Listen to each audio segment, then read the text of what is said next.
गुरुजी के सामने आप झूठ के बोलोगे, कहते को गुट्टी ला गया बीच में, नाम टूट गया, और नहीं बताओगे तो आपका नाम खंड है, लाभ हो को नहीं, कनेक्शन कट चुके ऑटोमेटिक। तो यह झूठ बोल के भी के आपने फिर फायदा हुआ, लाभ हुआ, हानि हुई, बल्कि लाभ नहीं हुआ। और भी कोई माता धोखा को कोई और किसी भी कारण से नाम खंड हो जाता है, तुरंत बताना चाहिए। ठीक है, ये दास क्या करेगा, थोड़ा बहुत धमकावेगा, करड़ा करूंगा, भाई गलती है, खबरदार, जैसे आपने नियम भंग किए हैं, तो आपका नाम फिर शुद्ध कर दिया जाएगा, री उपदेश दिया जाएगा, नहीं तो आपका कामयाबी नहीं मिलेगी आपको। लेकिन बार बार यह हैबिचुअल नहीं होना चाहिए, अगले नाम तो मिल ले जाएगा, इसका कोई समय होता है, इसकी लिमिट होती है, कितनी बार किन परिस्थितियों में आपने से खंड हुआ, फिर वो नाम आप चाहे 20 बार ले लियो, काम करना बंद कर देगा। तो इसलिए हमने बहुत डर के, जैसे माता गर्भ को रख यत्न बना और ठेस लगे तो छन हो तेरी ऐसे भक्ति जा। किसी बहन बेटी को काफी समय के उपरांत गर्भ रहा हो, फिर वो जाने है उस बच्चे की, उस गर्भ की वो कितनी चिंता करती है। रात में भी करवट लेते समय भी एकदम आंखें खुल जाती है तो देखती है कहीं मेरे बच्चे पर दाब तो नहीं आएगी, कहीं बच्चा मेरा खराब तो नहीं हो जा। ऊंचे नीचे पर पैर टेकते समय भी वो कई बार सोचती है। तो पुण्यात्माओं, ऐसे ही ये भक्ति रूपी गर्भ को आपने ऐसे यत्न बनाकर बचा कर रखना पड़ेगा, फिर ये अनमोल लाल आपको मिलेगा। जैसे माता गर्भ को रखे यत्न बनाए और ठेस लगे तो क्षीण हो जाए, तेरी ऐसे भक्ति नसाए। तो हमने अपने इस लाल भक्ति रूपी गर्भ को बहुत सुरक्षित रखना है। ये बकवादकरण की बात नहीं है, ये मजाक की बातें नहीं है, इनको हृदय में धरना पड़ेगा कि हम क्या करने आए हैं, किस उद्देश्य से हमने उपदेश लिया है। ठीक है, शुरू प्रारंभ में हम आते हैं कोई दुख निवारण के लिए, वो भी होगा क्योंकि भगवान सारे काम करेगा, और फिर कुछ दिनों में आपको ज्ञान हो जाएगा, फिर आप कुछ नहीं मांगोगे, केवल यही मांगोगे परमात्मा चरणों में रखना, हे गुरुजी चरणों में रखना, दूर ना करना। क्योंकि जब हम चरणों में रहेंगे तो फिर परमात्मा कौन सा बालक है, अनजान है, उसने हमारी प्रॉब्लम का पता को नहीं, वो तो अंतर्यामी है, हमारी प्रॉब्लम हमें नहीं पता, उसको पता है। और जो सच्चे दिल से अनन्य मन से पतिभर्ता पद पे आके भक्ति करते हैं, पतिभर्ता पद का अर्थ है कि किसी और इष्ट की पूजा नहीं करे, केवल अपने कबीर परमात्मा की, नथिंग एल्स। तो ऐसे पतिभर्ता स्त्री की कहते हैं, जो जब ऐसी मदद करता है परमात्मा, पतिभर्ता जमीन पर जो जो धरे पाओ और समरस झाड़ू देते है, कहीं ना काटा लग जावे। जैसे पतिभर्ता यानी एक इष्ट पर आश्रित और सभी उपासनाएं छोड़कर सच्चे दिल से गुरु मर्यादा में चलती हुई जो आत्मा पुण्य आत्मा है, वो पतिभर्ता परमात्मा के प्रति है। और फिर अपने जीवन रूपी सफर में वो जितने भी कदम रखती है परमात्मा, उस पाप रूपी कांटों को आगे आगे बुहारता चलते हैं, झाड़ू देते हैं, कहीं मेरी प्यारी आत्मा को कांटा ना लग जा, यानी कोई कर्म दुख ना दे जावे। पतिव्रता जमी पर जो जो धर है पाओ और समर्थ झाड़ू देत है, कहीं ना कांटा लग जाए। कि गुरु से कपट शिष्य जो राखे, यम राजा के मुगदर चाखे, और ही कपट मुख प्रीत उचारे। ऊपर देता है मीठा बोले हाँ जी, और अंदर में दोष राखे। कहते सो जीव कैसे लोक सिधाई, और बिन गुरु मिले मोहे ना पाई। गुरु के मिले, गुरु का मिलना है कि गुरु के साथ तू एक रस हो जा, और जब तू गुरु के प्रति समर्पित होगा, यानी सद्भावना तेरी इसके साथ रहेगी, निष्कपट होगा, तो तब मुझे प्राप्त कर सकेगा, नहीं तो बिन गुरु मिले मोहे ना पाई। यानी गुरु से नहीं मिलेगा, उसकी आत्मा में तेरी जगह नहीं होगी। पुण्यात्माओं, आप जी जैसा भी व्यवहार और भक्ति कर रहे हो, इस दास के नोटिस में होता है, और अंदर से उस भक्त के प्रति एक विशेष रहम जाता है, दास को मालूम, आप तो इस बात को नहीं समझ सकते। एक विशेष उसकी तरफ आशीर्वाद भरी अंदर से लहर जाती है, तो वो लहर आपको प्राप्त करनी है, वो मिलन है, वो मिला है मेरे से। तो इस प्रकार आप मर्यादा में रहोगे और सत भक्ति करते रहोगे तो परमात्मा की अंदर से आपके प्रति एक विशेष कसक, एक मेहर की नजर रहती है और उससे ही भगवान मिलेगा। तो यहां परमात्मा कहते हैं गुरु भक्ता मम आत्म होई और वा के हृदय रहु समोई। गुरु भक्ता मम आत्म होई वा के हृदय रहु समोई। वही बात आकर रुकेगी कि गुरु का जो भक्त है वो मेरी आत्मा है और जो गुरु के प्रति जिसकी श्रद्धा नहीं वो मेरा लगता ना कुछ। क्योंकि अब ये सोच कर चला है भगवान के मेरे स्थान पर याद ये बैठा है ये दास, और मैं इसके स्थान पर आ जाता तो ये मेरे साथ भी ऐसा व्यवहार करेंगे। ये तो स्वभाव यहाँ परिवर्तन करने के लिए आपने रिहर्सल करनी पड़ेगी। अब गुरु जी के सामने झूठ वही बोलेगा जिसने अपनी भक्ति का नाश करना। ना दास कोई पैसा मांगता, ना कदे थारी पर्ची काटता, ना आपको ज्ञान देता हूं ऐसे पुण्यदान करो, इच्छा हो तो करो, भक्ति करो। और फिर भी कोई विकार आप रखते हो तो अपना नाश कर रहे हो, अपने को धोखा दे रहे हो और साथ में इस दास के साथ जो है कपट करके भगवान से कपट कर रहे हो। तो आपने निर्मल होना पड़ेगा। हो जाओ कोई किसी कारण से गलतियां, क्योंकि आप संख्या में कम हो, समाज जो दूसरे भाव में ज्यादा है, एक एक परिवार में एक सदस्य नाम ले रखा है, 4 नहीं ले रहे हैं, तो गलती बन सकती है। तो उसकी अक्षमा याचना करें। दास फिर आपको करड़ा भी करता है, धमकाता भी है, खबरदार ऐसा करा तो नाम नहीं दूंगा। बिल्कुल सही है, बार बार नाम तोड़ने से भगवान के साथ चीटिंग हो जाती है। तो गलती हो जाए तो फिर क्षमा याचना करें, पुनर्उपदेश दिया जाएगा। आपकी गलती बन जाने से फिर नाम खंडित हो जाता है, वो कनेक्शन कट जाता है, पावर नहीं जाएगी आपके घर पे, वो पुनः कनेक्शन जुड़वाना पड़ता है, तब वो पावर फिर शुरू हो जाती है। तो इसमें कपट नहीं करें, हो जाए गलती कोई बात नहीं, बन सकती है, क्योंकि हम भयंकर लोक में रह रहे हैं, हमें भी पता है। लेकिन जानबूझ कर बार बार बकवाद फिर भगवान न नहीं सुहावेगी।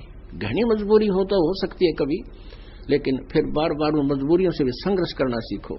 जैसे मीराबाई ने किया, ध्रुव प्रहलाद ने किया, आज उनके नाम रोशन हुए, सफल हुए, और समाज अपने आप फीका पड़ जाएगा जब आपकी सच्चाई को देखेगा, आपका अनुकूल करेंगे, अनुसरण करेंगे, आपका साथ हो जाएंगे। उनको भी चाहिए भगवान। बिना ज्ञान का व्यक्ति हमारा विरोध कर सकता है, ज्ञानवान तो हमारा साथी हो जाएगा। जैसा मोती ओस का ऐसी तेरी आवे, गरीबदास कर बंदगी भाई भौर न ऐसा दाव, ऐसा दाव, ऐसा मौका, ऐसा चांस मनुष्य शरीर, और फिर ये तत्व ज्ञान, और अब भी तुम पीछे रहोगे। कहते फिर परमात्मा ना संभाले तुमने कई हजारों वर्षों तक, हजारों युगों तक नहीं संभालेगा, क्योंकि आप रिजेक्ट कर दिए जाओगे कि इतना कुछ होने के बावजूद भी, और फिर अपनी अज्ञानता और अपने ही ज्ञान के ऊपर आधारित होकर के अपने आप ही चले, संत की एक भी नहीं मानी। क्यों कुछ दिनों के बाद परमात्मा इतना सुख दे देता है, यूं सोचा है बस मौज माजरी है, और ऐसे ही होना था। नहीं, यही भूल समाप्त कर देना कि प्रभु के चरणों में आने के बाद जो आपने पुण्यदान किया है, ये हो सकता है आपका इस जीवन भी चल सके और 1-2 जीवन और भी चल सकता है, इतना पुण्य हो जाता आपका। लेकिन जिस दिन से आप संत से विमुख हो जाते हैं, उसी दिन आपका फुल स्टॉप हो जाता है। आप जो परमात्मा की मर्यादा को भंग कर देते हो, अपने मनमुखी शुरू हो जाते हो, उसी दिन से आपकी भक्ति पर फुल स्टॉप लग जाता है आगे की। जब तक आप पुनः उपदेश प्राप्त नहीं कर लेते, उपदेश प्राप्त कर लेने मात्र से भी नाम नहीं जुड़ जाता। परमात्मा कहते हैं इन बातों क्या पाइए कर सतगुर नजर निहाल, राजी कर सतगुर रूठे नू।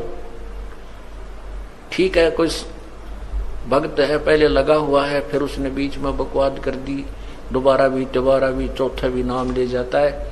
जब तक इस दास हृदय से उसको उपदेश नहीं देता, तब तक उसका पुनर्नाम नहीं जुड़ पाएगा।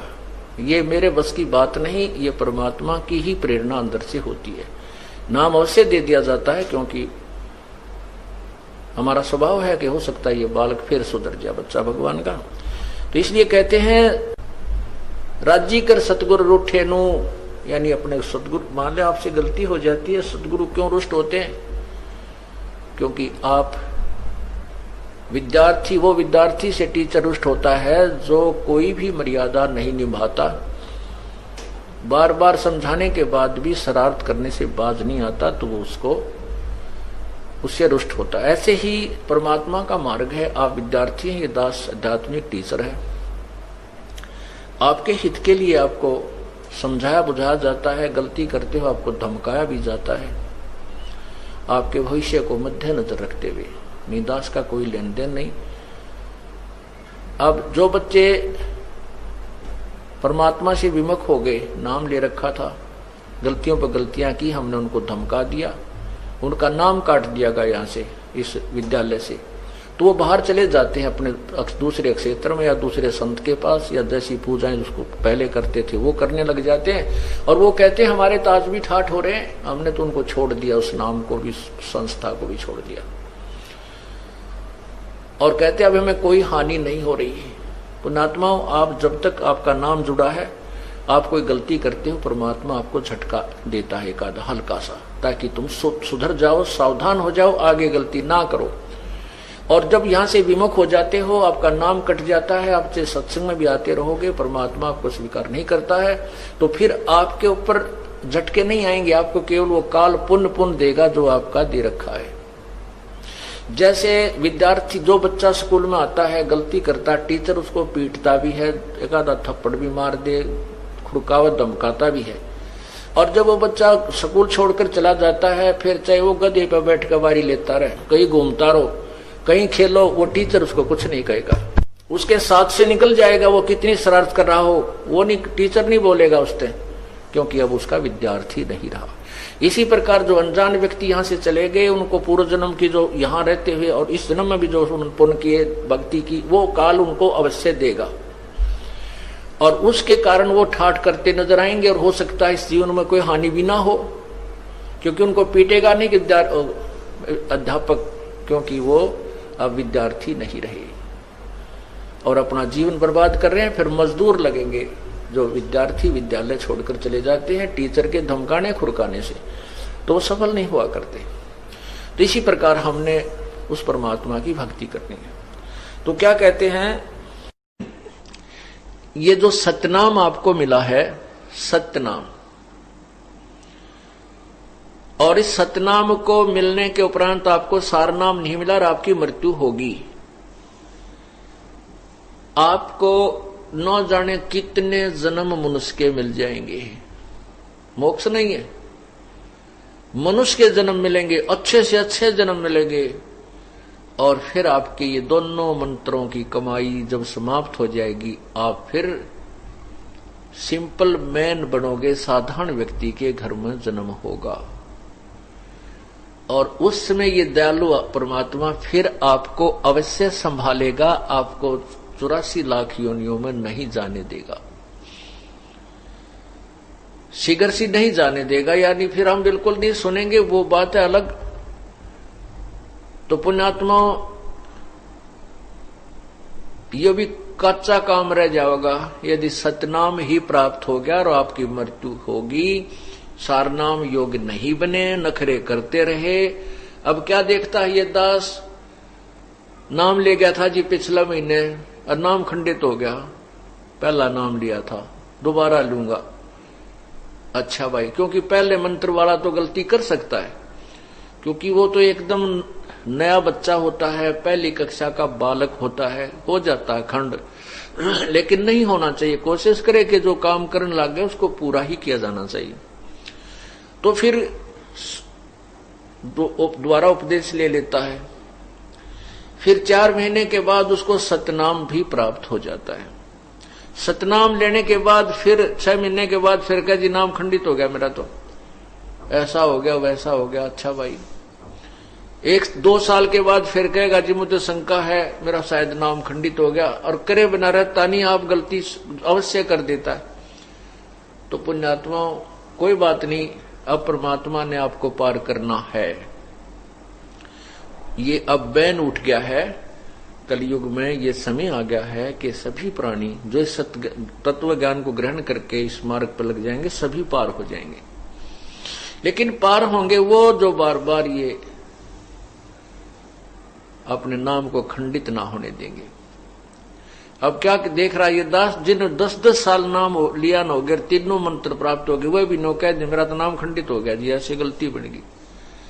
तो भाई ये पार होने के लक्षण नहीं है आपके, बहुत सावधान होना पड़ेगा। क्यों? हाँ, इतना है कि परमात्मा दयालु है, इन्होंने बहुत ज्यादा कंसेशन दे दी है कि कोई बात नहीं, इस बूढ़े कलयुग में, इस घोर कलयुग में ये गलती हो ही जाती है। लेकिन आपका जान का समय आ गया और उससे 1 महीने पहले फिर कह दोगे मेरा तो नाम टूट गया, ये कोई बात हुई नहीं। सावधानी बरतो। अगर आदमी 2 वर्ष 3 वर्ष 4 वर्ष के बाद भी दृढ़ नहीं होता है, फिर मोक्ष नहीं हो पाएगा आपका, बहुत सावधानी करनी पड़ेगी। अब परमात्मा कहते समझा है तो सिर दर पाओ, बहुर नहीं रे ऐसा दाओ। तो पुण्यात्मा जो ये दास आपको कह रहा है, फिर आपके साथ क्या होगा? जिनको सार नाम भी प्राप्त हो गया है उन गिल्ला के बनेगी, उनको और कुछ कंसेशन भगवान देगा, लेकिन मोक्ष नहीं होगा। ये मत समझना कि सार नाम मिल गया आप पार हो गए, नहीं, इसकी भी कमाई करनी पड़ेगी, आपने अंतिम श्वास तक करनी पड़ेगी। उसके साथ क्या बनेगा कि आप मोक्ष की मृत्यु होगी, सार नाम की कमाई पूरी बनी नहीं, तो फिर आपको तुरंत ही मनुष्य जन्म मिलेगा। जैसे कुछ भक्त चले गए जिनको सतनाम मिला हुआ था और सारनाम नहीं मिला, उनको भी तुरंत मनुष्य जन्म मिलेगा और इसी क्षेत्र में मिलेगा। हो सकता है जो उनके परिवार ने अगर नाम ले लिया हो और वो बुढ़ा मर गया तो उसको हो सकता है उन्हीं के घर में फिर दोबारा जन्म मिल जाएगा तुरंत ही, और वो 2-3 वर्ष का होते ही फिर नाम ले लेगा। अभी तक ये दास यहां पर परमात्मा ने छोड़ रखा है, तो उसका मोक्ष अवश्य होगा, क्योंकि फिर उसका नाम खंडित नहीं होगा। क्यों नहीं होगा? क्योंकि वो छोटा सा बच्चा होगा और उसके घर में पहले से परमात्मा की अमर वाणी चल रही होगी और उसका नाम खंडित होए कोई ना। खंडित क्यों नहीं होगा? क्योंकि पहले से ही उस परिवार में वो साधना सुचारू रूप से चल रही होगी और ऐसा समाज बन चुका होगा कि कोई उसमें बाधक बनेगा ही नहीं। पार तो होंगे लेकिन जन्म बढ़ा लिए, और हो सकता है काल का कुछ अटपटा खेल है।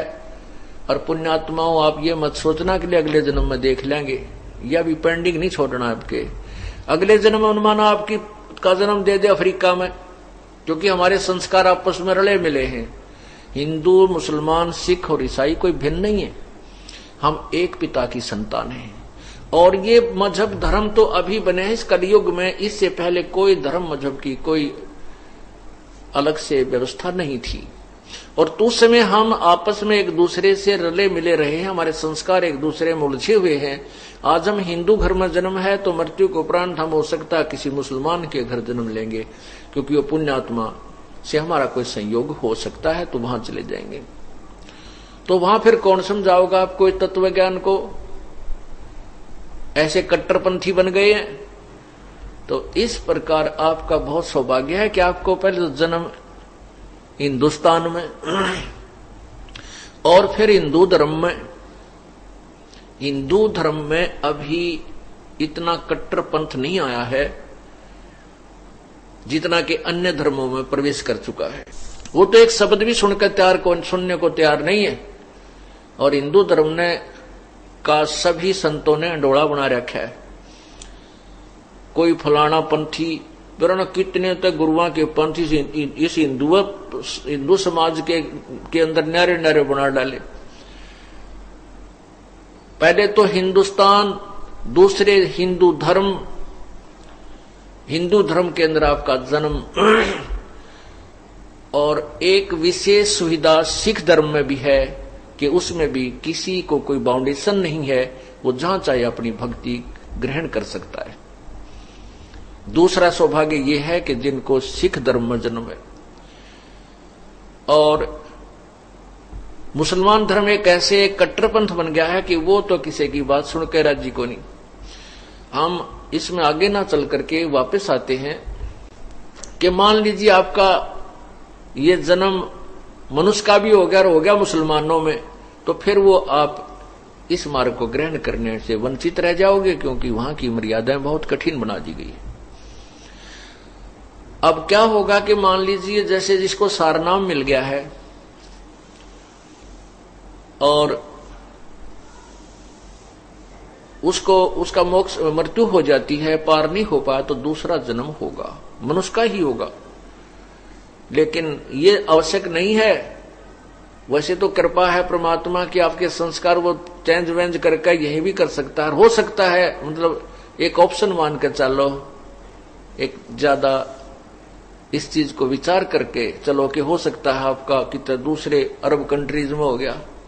पहले तो वहां इस ज्ञान की छीट भी ना लागण दे युकाल, वहां तक पहुंचन भी ना दे इस ज्ञान को, और फिर वहां आप मनमाने कोई देश के राष्ट्रपति बन जाओ, फिर आपने भक्ति की आवश्यकता है कोई ना, वहीं अपने उन जो भी वहां की साधना उसी में लीन रहोगे और ये सोचोगे कि इसी साधना से मुझे ये मौज हो रही है। नहीं, वो साधना न्यारी है जिससे आपकी मौज हो रही है। और अधिक जानकारी वसंत रामपाल जी महाराज जी से निःशुल्क नाम दीक्षा प्राप्त करने के लिए संपर्क करें। हमारे संपर्क सूत्र हैं 8222880541 8222880542। आप नीचे स्क्रीन पर दिए गए हमारे अन्य नंबरों पर भी संपर्क कर सकते हैं। विजिट करें हमारी वेबसाइट पर। हमारी वेबसाइट है www.jagatgururampalji.org। ऐसे और वीडियो देखने के लिए चैनल को सब्सक्राइब करें और वीडियो को ज़्यादा से ज़्यादा शेयर करें, और हाँ, वीडियो के बारे में अपनी महत्वपूर्ण राय हमें कमेंट बॉक्स में जरूर बताएं। धन्यवाद।